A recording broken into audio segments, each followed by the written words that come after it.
Sveikas visas, šiandien papasakosiu apie blogiausius makiažo produktus, su kuriais susidūriau praėjusiais 2015 metais. Tiesiog jau per savo makiažo stalčius ir rinkau, užtraukinėjau tai, kas man visiškai nepatiko. Makiažo priemonių perku daug. Visų pirma dėl to, kad aš dirbau su makiažu. Visų antra, man šiaip labai patinka išbandyti kažką naujo, tai kas atsiranda naujo, ar tai yra naujas produktas, ar tai yra nauja produktų linija. Man visą laiką knieti išbandyti ir ant savęs pasižiūrėti, kaip ten iš tikrųjų viskas atrodo, ar taip gaunasi gražiai ar ne. Per metus prikaupiu tikrai nemažai makiažo priemonių. Ką dar noriu pasakyti? Tai, kad šitos priemonės netiko būtent man, arba man nepatiko jas naudoti, bet tai nereiškia, kad jos netiks jums, jūsų draugai ar kaimyniai. Ir pirmasis didžiausias mano nusivylimas tai yra MAC Pro Longwear pudra. Tai yra absoliutus fiasko, aš už ją mokėjau turbūt 30 €, kai tik atsirado Lietuvoje. Man atrodo, tai buvo pirma MAC pudra, kurią aš nusipirkau. Ir jinai mane absoliučiai nuvylė taip, kad aš net norėjau verkti. Nes aš galvojau, kad kaip taip gali būti, kad koks tai turėtų būti nerealus produktas, bet iš tikrųjų man absoliučiai nepatiko. Aš turiu riebią veido odą ir mano supratimu šitą pudrą turėtų nerealiai ilgai laikytis, turėtų būti matinė ir tinkama riebiodėms, automatiškai, kad išlaikytų visą dieną. Tačiau, nei jinai stipriai maskuoja, nei jinai matiškai išsilaiko, nei jinai išvis išsilaiko taip fantastiškai, aš nežinau. Jinai labai sukimba ant visokių sausėjimų, randelių, jinai subėga į poras ir jas kažkaip užpildo, tai yra tragedija.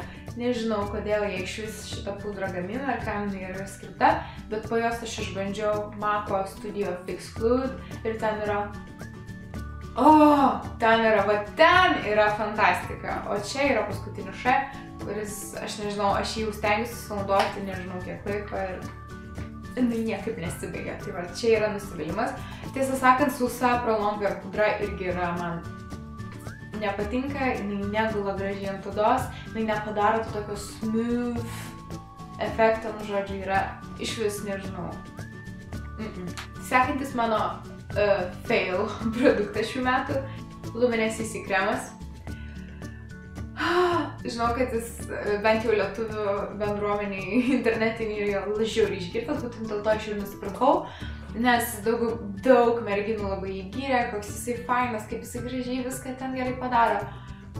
Ir aš išbandžiau, kadangi šiaip mėgstu BB kremus kiekvienai dienai, tai man yra super dalykas. Ir ką, ir aš išbandžiau, sumokėjau berods 10 € ir man tiesiog nusviro rankas. Iš tikrųjų yra mano galva, mano odai tai yra absoliučiai nesusipratimas. Gerai, kokią valandą laiko, kai ją užsitepi, jie atrodo gražiai, netgi labai gražiai. Tačiau po valandos maždaug atrodo panašiai kaip mano tas Pro Longwear. Sausina, limpa, kimba ant tų visų randelių ir sausėjimų. Aš nežinau, kokį odą jis turėtų būti skirtas, kad jis atrodytų gražiai, bet ant mano riebios odos jis atrodo tragiškai.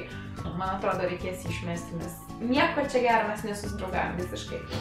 Sekantis mano nemėgstamiausias produktas – kamufliažinis maskuoklis. Tai yra pati šviesiausia spalva. Aš neįsivaizduoju merginos, kas galėtų jį naudoti ir kam jis galėtų tikti. Man vėlgi asmeniškai absoliučiai netiko. Vėlgi vyko ta pati situacija kaip ir su šitais. Maskuojant randelius ar spogelius, jis tarytum atsisluoksniuodavo nuo odos, kažkokiais plėmais nueidavo, susirinkdavo raukšlėse ir ant to pačio randelio atrodydavo plėmai, kažkokie susiraukšlėjimai, Žodžiu, aš nežinau, pakiams jis yra tikrai per sunkus. Tuo momentu užmaskuoja gal ir neblogai, bet po 5 minučių jis pradeda čiuožti nuo odos, galbūt dėl to, kad mano oda yra per riebi, aš nežinau, bet... Sekantis produktas, tai yra Ingloto skystas highlighteris. Tas švytėjimas gal ir gražus, bet būtent ant pudros jis dengiasi labai negražiai, jis kažkaip tarytum sutraukia ar kažkaip reaguoja su ta pudra. Tokiu atveju tai aš nesuprantu, kam iš vis toks produktas reikalingas, jeigu jisai taip sąveikauja su kitais produktais. Žodžiu, dar vienas blogas ingluotų produktas, tai yra matinė ingluotų birių pudra. Jinai yra tokiam pakavime. Šita nedaro absoliučiai nieko, jinai visiškai nesiskiria nieko nuo tos paprastos. Ir jos yra be galo mažai. Aš ją naudoju turbūt gal porą kartų ir va, tiek jos tai liko. Ir dar vienas jos minusas, kad uždėjus ant makiažo pagrindo, jinai labai patamsina tas vietas. Jam gero. Ir čia turbūt vienas didesnių irgi nusivylimų. Tai yra Art Deco bronzantas. Atrodo štai taip. Jo, šiaip atrodo jis labai fainai. Ir realybėje jis atrodo labai fainai. Ir galvau, o Dieve, koks genialus išradimas. Ir tamsesnis bronzantas, ir šviesesnis, vienas žiemai, vienas vasarai. Sumaišius galime naudoti ir pavasariui, bet... Oh my god, koks jis ryžas, kad jūs žinotumėt, koks jis ryžas. Aš nežinau. Įtariu, kad nesimatys ant kameros, turbūt, kad ne. Bet dienos šviesoje jis toks ryžas. Aš dabar šis nežinau, ką man su ją daryti. Galbūt vasarą, kai esi labai įdegęs ir tas ryžumas nesimato, galbūt ir galima įsinaudoti. Prie akių keliaujam. Ir aš čia turiu šešėlių paletę. Štai tokia. Tai yra NYX Stormy Eyes šešėlių paletė. Atrodo išties gražiai. Ir parduotuvėje atrodė taip gražiai.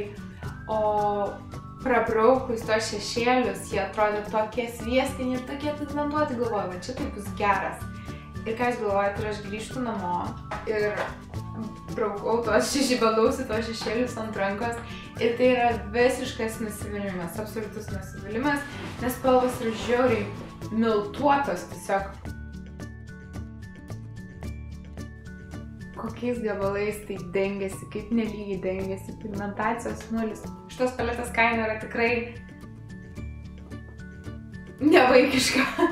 O dar vienas toks menknikis, tai yra Rival de Louvre blizgus toks eyelineris, kurį aš pirkau naujiems metams. Ir tai parodys, kiek blizgučių. Tai yra absoliučiai nieko. Nepirkit tikrai, nieko iš jo negausit gero.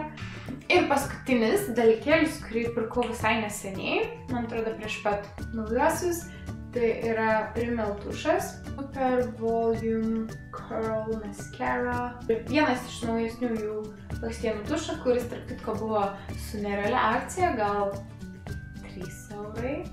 Jis nedaro absoliučiai nieko. Šiaip šeptėlis yra tikrai neblogas. Šeptėlis yra gan geras, aš tokius mėgstu. Primena Maybelline.